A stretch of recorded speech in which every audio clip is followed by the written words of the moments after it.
Amaphoyisa aseLimpopo athi okwamanje awakuchithi ukuthwala njengesizathu sokubulawa kwengane yentombazane eneminyaka eyishumi nomuvo eNdengeza ngaphandle kwaseGiyani.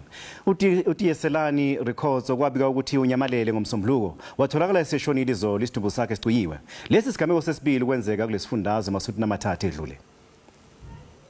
Kubikwa ukuthi uTiyiselani Rikhotso kanye nabangani bakhe babeyodlala ehlashaneni eliseduza ngesonto.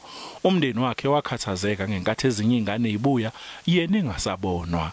Izolo kubikiwe-ke emaphoyiseni ukuthi unyamalele kwasekuqala ukuthi athungathwe. Isidumbu sakhe besinezitho engasaphelele sitholakala esintanta emfuleni.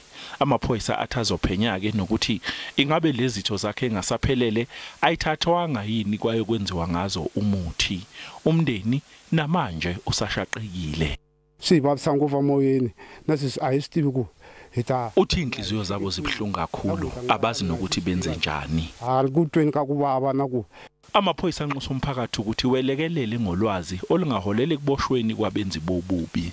The South African Police Services, what one would want to say firstly is to ask communities to cooperate with the investigation officers so that where possible, if they do have information, they must share that with us quickly so that there could be a swift arrest in that regard. Umndeni kaRikhotso uthi uTiyiselani ngeke azangcwatshwe kuze kube izitho zomzimba wakhe engekho ziyatholakala.